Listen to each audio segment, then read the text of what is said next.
Bangun dana darurat dari nol, panduan untuk semua kalangan. Pernah nggak kamu merasa hidup baik-baik saja, sampai tiba-tiba satu masalah datang dan semuanya langsung terasa berat? Bukan karena kamu tidak kuat, tapi karena kamu tidak siap. Banyak orang baru sadar pentingnya dana darurat justru setelah keadaan memaksa. Padahal kalau dipersiapkan dari awal, banyak hal sulit bisa terasa jauh lebih ringan. Dana darurat seringkali dianggap sebagai sesuatu yang penting, tapi sayangnya jarang benar-benar diprioritaskan. Banyak orang tahu bahwa mereka seharusnya punya simpanan untuk kondisi tak terduga, tapi selalu menunda dengan alasan belum cukup penghasilan, masih banyak kebutuhan, atau merasa masih aman-aman saja. Padahal justru karena hidup tidak bisa diprediksi, dana darurat menjadi salah satu pondasi terpenting dalam keuangan. Dana darurat adalah uang yang disiapkan untuk kondisi mendesak, bukan untuk liburan, bukan untuk belanja, dan bukan juga untuk kebutuhan rutin. Dana ini digunakan ketika terjadi sesuatu di luar rencana, seperti sakit, kehilangan pekerjaan, kebutuhan mendadak dalam keluarga, atau situasi lain yang membutuhkan biaya cepat. Tanpa dana darurat, banyak orang akhirnya terpaksa berhutang, menjual aset, atau mengalami tekanan finansial yang berat. Masalahnya, banyak orang merasa membangun dana darurat itu sulit, apalagi jika harus memulai dari nol. Gaji pas-pasan, kebutuhan banyak, dan tidak ada sisa membuat menabung terasa mustahil. Tapi sebenarnya membangun dana darurat bukan soal besar kecilnya jumlah di awal, melainkan soal konsistensi dan komitmen. Semua orang bisa memulai selama ada kemauan untuk melangkah. Langkah pertama yang perlu dilakukan adalah menentukan target. Idealnya, dana darurat berkisar antara 3-6 kali pengeluaran bulanan. Namun bagi yang benar-benar baru memulai, tidak perlu langsung berpikir sejauh itu, mulailah dari target kecil. Misalnya 1 juta pertama atau bahkan 100.000 pertama. Tujuan kecil ini akan membuat kita lebih termotivasi dan tidak merasa terbebani. Langkah kedua adalah menyisihkan di awal, bukan dari sisa. Ini adalah prinsip yang sering diabaikan. Banyak orang menunggu sampai akhir bulan untuk menabung dan akhirnya tidak pernah tersisa. Karena itu, ubah kebiasaan dengan langsung menyisihkan sebagian kecil dari penghasilan begitu diterima. Tidak perlu besar, bahkan 5% sudah cukup untuk memulai. Yang penting adalah konsistensi, bukan jumlahnya. Langkah ketiga adalah memisahkan dana darurat dari uang sehari-hari. Ini penting agar tidak tergoda untuk menggunakannya. Jika disimpan di tempat yang sama, kita akan lebih mudah mengambilnya untuk hal-hal yang sebenarnya tidak mendesak. Dengan memisahkan, kita memberikan batas yang jelas bahwa uang ini hanya boleh digunakan dalam kondisi tertentu.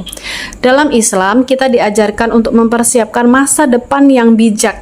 Allah berfirman dalam Quran Surat Al-Hasr ayat 18 agar setiap orang memperhatikan apa yang telah dipersiapkan untuk hari esok. Ini bukan hanya tentang akhirat, tapi juga tentang kehidupan di dunia. Mempersiapkan dana darurat adalah salah satu bentuk ikhtiar agar kita tidak jatuh dalam kesulitan yang lebih besar ketika menghadapi ujian. Langkah berikutnya adalah mengurangi pengeluaran yang tidak perlu. Ini bukan berarti kita harus hidup dengan terbatas, tapi lebih kepada memilih dengan bijak.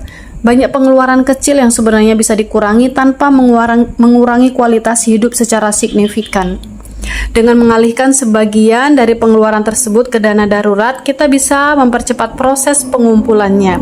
Studi kasus yang sering terjadi adalah seseorang yang tidak memiliki dana darurat kemudian mengalami masalah kesehatan atau kehilangan pekerjaan. Tanpa simpanan, dia terpaksa berhutang atau meminta bantuan orang lain. Kondisi ini tidak hanya berdampak secara finansial, tapi juga secara mental.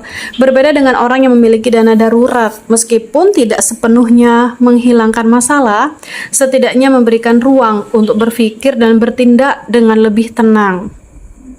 Selain itu, penting juga untuk memahami bahwa membangun dana darurat adalah proses yang jangka panjang. Tidak perlu terburu-buru atau membandingkan diri dengan orang lain. Setiap orang memiliki kondisi yang berbeda. Dan yang terpenting adalah terus berjalan. Sedikit demi sedikit, lama-lama akan menjadi besar. Yang penting tidak berhenti di tengah jalan. Hal lain yang sering dilupakan adalah menjaga dana darurat tetap utuh. Setelah berhasil mengumpulkannya, kita harus disiplin untuk tidak menggunakannya kecuali benar-benar darurat. Banyak orang yang sudah memiliki dana darurat tapi menggunakannya untuk hal-hal yang sebenarnya bisa ditunda, sehingga harus mengulang dari awal. Ini yang harus dihindari. Dan pada akhirnya dana darurat bukan hanya soal uang tapi tentang rasa aman. Dengan memiliki dana darurat, kita tidak mudah panik ketika menghadapi masalah. Kita punya ruang untuk berpikir, untuk mengambil keputusan, dan untuk tetap tenang dalam situasi sulit. Ini adalah salah satu bentuk perlindungan yang bisa kita siapkan sendiri. Membangun dana darurat dari nol memang tidak mudah, tapi sangat mungkin dilakukan. Tidak peduli apakah kamu pelajar, mahasiswa, pekerja, atau ibu rumah tangga, semua bisa memulai dari langkah kecil. Karena yang terpenting bukan seberapa cepat kita sampai, tapi seberapa konsisten kita berjalan. Dan suatu hari nanti kamu akan bersyukur karena sudah memulainya dari awal. Kalau kamu belum punya dana darurat, mulai hari ini. Tidak perlu menunggu gaji besar atau kondisi sempurna. Mulai dari yang kecil, mulai dari yang kamu bisa. Karena saat keadaan darurat datang, kamu akan sadar betapa pentingnya langkah kecil yang kamu ambil hari ini. Kalau kamu merasa ini bermanfaat, share ke orang terdekatmu. Dan jangan lupa follow, karena mungkin konten berikutnya bisa membantu kamu membangun keuangan yang lebih aman dan tenang. Terima kasih.